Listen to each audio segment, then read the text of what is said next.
Le Grand Matin Sud Radio, 7h-10h. Patrick Roger. Il est 8h38 sur Sud Radio et évidemment nous poursuivons notre débat autour des municipales, autour évidemment de la guerre au Proche-Orient, avec une question d'ailleurs. Est-ce qu'il faut que le gouvernement bloque les prix et notamment aussi les marges sur les carburants? Alors on a entendu, il y a la proposition de LFI là qui dit, Françoise Degois, il faudrait bloquer effectivement les prix. Alors c'est quand même un peu complexe. Mais c'est vrai que le gouvernement envisage quand même un blocage des marges. Oui, on peut le faire, la gauche le propose, mais je pense que Sébastien Lecornu n'est pas du tout insensible à la question. Et puis peut-être qu'il faudrait aller plus loin, mais la vérité c'est qu'on ne pourra pas parce qu'on est à l'os. Mais en réalité, il existe aussi le moyen du chèque énergie, parce que quand vous voyez les prix qui s'envolent, je regardais les prix hier. Il n'y en a plus d'argent, vous avez entendu le patron de la Banque de France, il dit il n'y a plus d'argent. Donc il n'y a plus d'argent, donc la réalité c'est qu'on a le principe de la TIPP flottante, vous savez tous, elle a déjà été utilisée. Elle n'existe plus en tant que telle, mais ce principe-là qui est de réguler et de mettre la pression sur les distributeurs, parce que c'est ce que veut faire le gouvernement essentiellement, c'est de mettre la pression sur les distributeurs. En tout cas, il faudra trouver un moyen de soutenir vraiment. Quand on est à Paris, on s'en fout, on roule à vélo, en transport public ou dans les grandes villes, mais 90% de la France... attendez, en région parisienne, les gens ne s'en foutent pas. Il n'y a jamais eu autant de bouchons. C'est ce que je vous dis, mais 90% de la France, en fait, a besoin de sa bagnole, tout simplement pour aller bosser. 95%. Je pense. Non, mais d'abord, moi, je constate qu'à chaque fois qu'il y a une guerre ou une crise pétrolière, on a exactement le même débat avec les mêmes phases. On commence par nous dire qu'il n'y aura pas de problème, puis qu'il n'y aura pas de pénurie, ce qui panique tout le monde, puis évidemment les prix commencent à... Après, il y a les réserves stratégiques, la mobilisation générale, et ensuite la discussion, est-ce que le gouvernement doit... Donc, je vous avoue que la seule chose que je pourrais te dire, ma chère Françoise, c'est que quand j'adore la façon de régler le problème, il n'y a qu'à faire un chèque énergie. Ah bah oui, ça c'est une super idée. Puis pour régler le problème de la dette, il n'y a qu'à faire un chèque dette. Vous voyez? Non mais Françoise, pardon. Ouais. Il faut quand même à un moment que nos auditeurs qui sont des gens responsables et adultes sachent que quand on fait un chèque, je veux dire, ce fric vient de leur poche. Je voudrais juste préciser, vous savez, par exemple, mardi soir, dans Livre et Voix, qui est une émission qu'on adore, il y avait une infirmière qui témoignait. Elle vit dans le Gers. Elle gagne 1800 € par mois. La réalité, c'est que faire le plein avec ces prix-là, c'est insupportable maintenant pour ces salaires-là. Donc, moi, je veux bien que vous me disiez le chèque, etc., c'est pas la panacée. Mais il y a un moment donné où c'est vraiment la panacée. Il y a vraiment un moment donné où c'est même ponctuellement. Laissez-moi vous répondre d'une phrase. Ponctuellement, Elisabeth, c'est pas des Oui, non, mais laissez-moi, d'accord. Vous avez raison ponctuellement, parce qu'on va pas changer de système économique en un jour, donc j'ai pas d'autre solution à vous proposer pour cette infirmière, mais le scandale, c'est que cette infirmière soit payée 1800 € pour le travail de titan qu'elle doit faire et le nombre de kilomètres qu'elle doit faire, et c'est ça le problème de notre système économique, c'est qu'on en arrive à ça, à des gens, parce que même avant la crise du pétrole, vivre avec 1800 €, payer sa bagnole, payer l'assurance, payer l'essence, etc., pardon, mais il faut s'accrocher. Et je vous parle même pas de Paris. Vous avez 100% raison, mais je vois aussi dans le coût des carburants, la réalité, c'est que ça va coûter beaucoup plus cher aux transporteurs. Ça veut dire que toutes les marchandises qui arrivent à Rungis, par exemple, pour être après redistribuées, je parle de l'Île-de-France, mais toutes les marchandises, toute la chaîne qui transite avec maintenant des camionneurs, des sociétés de transport qui vont avoir 200 ou 300 balles en plus. Si vous voulez, au moins plutôt qu'un chèque qui sera encore une usine à gaz, parce qu'il va falloir créer un service pour le calculer des gens, machin. Le plus simple, c'est encore de baisser les taxes ponctuellement, c'est tout. Alors, ça paraît plus. Non, mais c'est surtout que ça crée pas en plus une usine à gaz bureaucratique pour une mesure qui n'est pas supposée durer. Non, parce que maintenant, ce qui me gêne, vous savez, c'est qu'il faut pas qu'on en arrive, si vous voulez, dans l'opinion, à avoir à choisir entre le fait de défaire un régime extraordinairement dangereux qui est le régime des mollahs qui menace la sécurité mondiale et la pompe à essence. Vous voyez ce qu'on voit arriver, c'est ça. Comment voulez-vous qu'il n'y ait pas de lien? Il y a un lien direct. Non, c'est pas ce que je dis. J'ai pas dit qu'il n'y avait pas de lien. J'ai dit il ne faudrait pas que nous arrivions à ce dilemme-là, et on y est quasiment. Je pense que il faudrait. Non, mais on ne doit pas y être. On ne doit pas y être. Mais oui, mais ce que vous êtes en train de nous dire, c'est qu'il faudrait subventionner à l'échelle mondiale, parce que c'est pas que la France, que donc pour pouvoir dézinguer le régime des mollahs, il va falloir que les gouvernements subventionnent à l'échelle mondiale l'essence pour que ça pénalise pas les consommateurs. En réalité, il faut leur dire la vérité. Si cette guerre dure, ils seront pénalisés. Alors ce qu'on peut faire, c'est que les plus pauvres le soient moins. Voilà. Vous avez dit le mot juste, en tout cas. C'est toujours. Si cette guerre dure, en fait. Tout l'enjeu est là, la durée. Si cette guerre se termine, Patrick, vous en avez très bien parlé dans le journal de 8 heures. Si évidemment cette guerre se termine dans 15 jours, 3 semaines, se termine, c'est-à-dire que essentiellement, c'est-à-dire moins de frappes, etc., moins de tensions, tout va redescendre progressivement. Mais si en revanche elle dure au-delà de fin mars, c'est-à-dire mi-avril, là ça va être un petit peu plus compliqué. Après, je pense qu'aujourd'hui, on est dans une telle société du zapping qu'on a l'impression que on tire des missiles sur l'Iran et en 24 heures, 48 heures, ça doit être réglé. Non, une guerre, c'est quand même forcément un peu plus long. Je voulais juste dire, Elisabeth a raison sur si elle dure ou pas, mais la réalité, c'est que évidemment, le régime maintenant joue son dernier atout, et son dernier atout, c'est Hormuz. Et c'est bien pour ça, c'est le détroit d'Hormuz. Et c'est bien pour ça que nous sommes dans cette situation. Parce que si c'était que la guerre en soi, le pétrole n'aurait aucune raison forcément de... Non, mais là où Patrick... Non, mais ce qui va se passer, il faut être clair, c'est du point de vue israélien, je pense que les intérêts nationaux d'Israël sont clairement engagés dans cette guerre et que du point de vue national israélien, elle est légitime. Donc il n'y a pas de discussion pour eux. En revanche, il est clair que les populations européennes qui en plus ont tendance à considérer que pour certaines qu'Israël est la source de tous les maux du monde, ces populations à un moment vont se dire le régime tombe pas. Et nous, on est dans la bouise à cause encore de ces histoires qui finissent. Donc j'ai peur, moi, d'un retournement. Déjà, l'opinion. Si ça dure, voilà. J'ai peur d'un retournement de l'opinion qui va en plus s'abattre en plus comme une dame sur Israël. Est-ce que et pendant ce temps-là, il y a les municipales. Est-ce que on en parle suffisamment ou pas? Évidemment, c'est ce qu'on va voir dans un instant. Et quels sont les sujets? Sandra est avec nous. Bonjour Sandra. Bonjour à tous les trois. Bonjour Sandra. Sandra, je vous donne la parole dans un instant. Est-ce que vous avez le sentiment qu'on parle beaucoup de ces municipales localement? Vous, je crois que vous êtes en Vendée. Et quels sont les sujets abordés? Est-ce qu'on va vraiment sur des sujets qui sont essentiels à la vie locale? Je pense par exemple notamment au commerce, ou alors après les autres problèmes, c'est-à-dire d'écologie, bien sûr, ou le narcotrafic, comme je le disais ce matin, qui aujourd'hui est partout sur tout le territoire. On en parle dans un instant sur Sud Radio.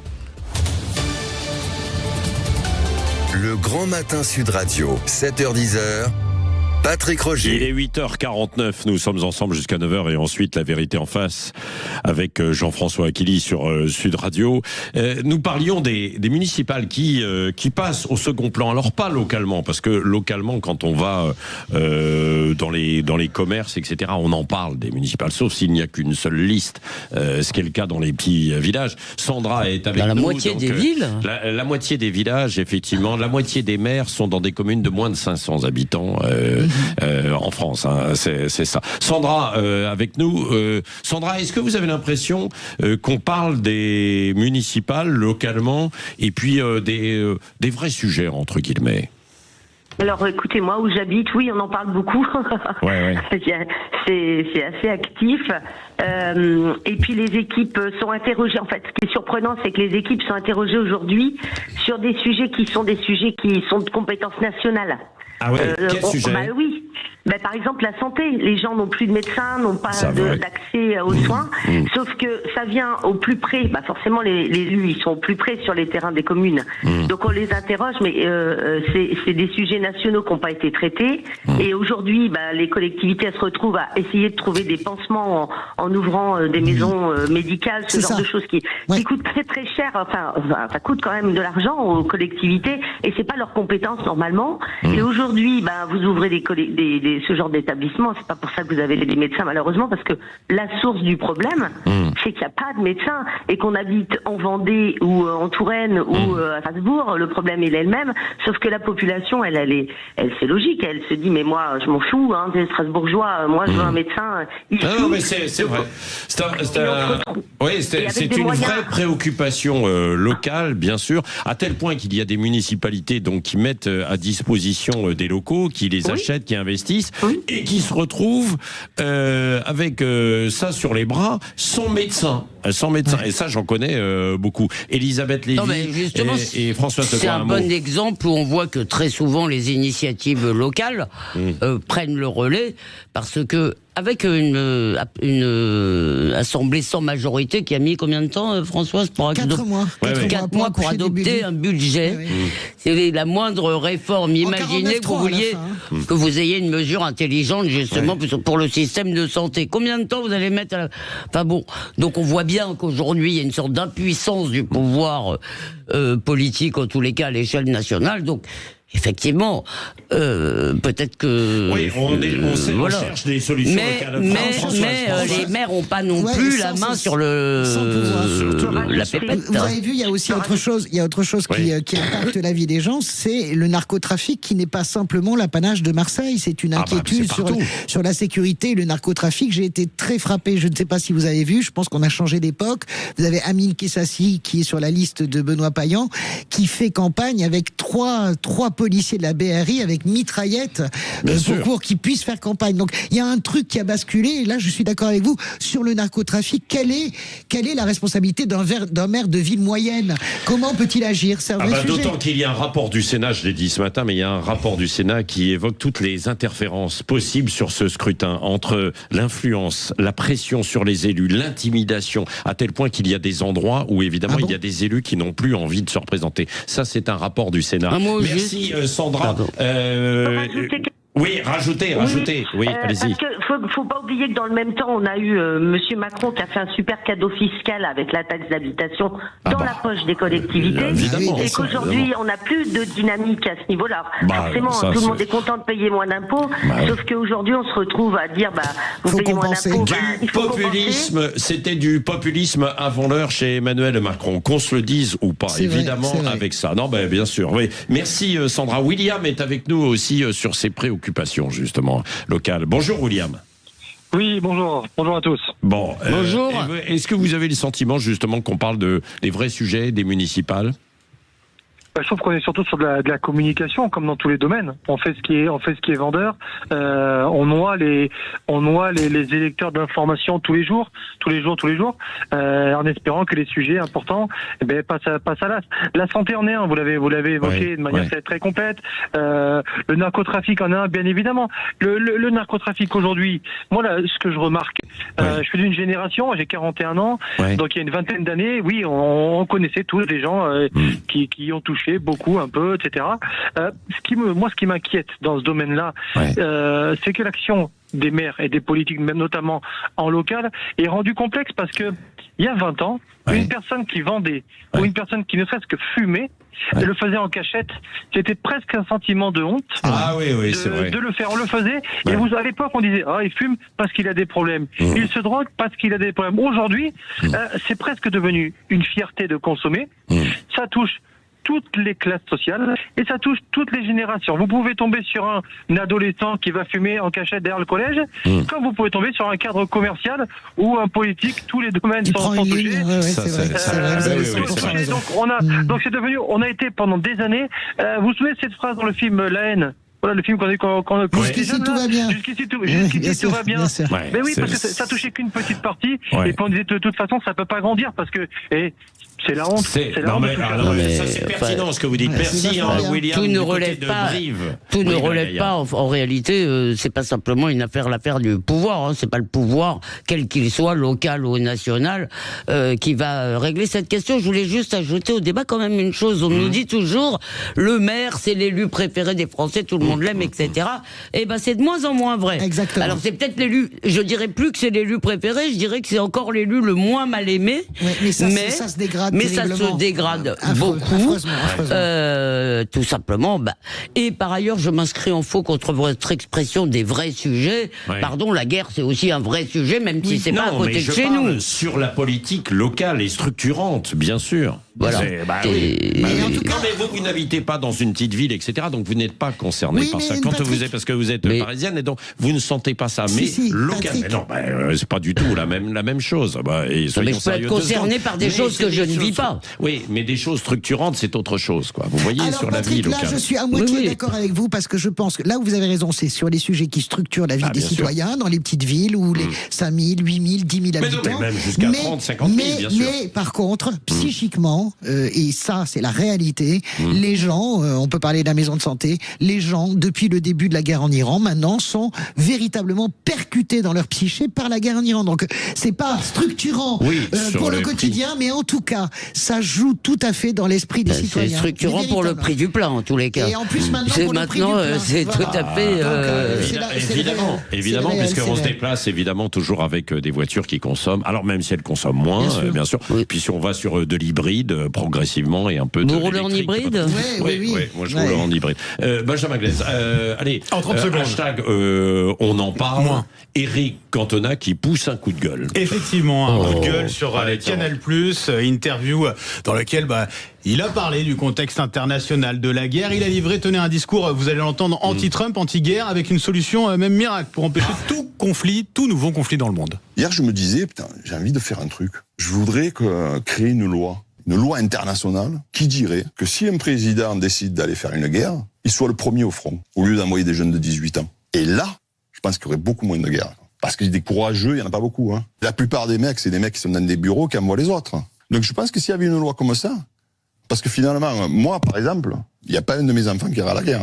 Zéro. Pourquoi faire ? Pour qui ? Pourquoi ? Pour qu'un jour, le soldat inconnu, quoi.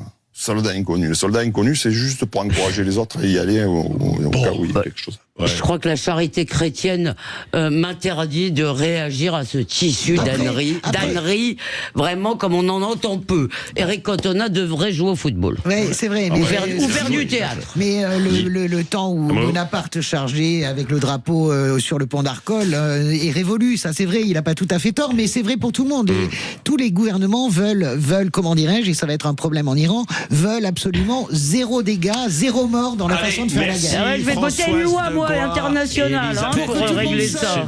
S'il vous plaît, un peu de silence. Françoise de Gois, Elisabeth Lévy. Dans un instant, la vérité en face avec Jean-François Aquili. Un point sur les infos. À propos des infos, il y a l'affaire de la tête de porc devant le domicile de Christian Estrosi. Vous l'avez vu du côté de Nice. Et il y a un ex-espion de la DST aux accointances pro-russes qui a été placé en garde à vue. Le point sur les infos dans un instant.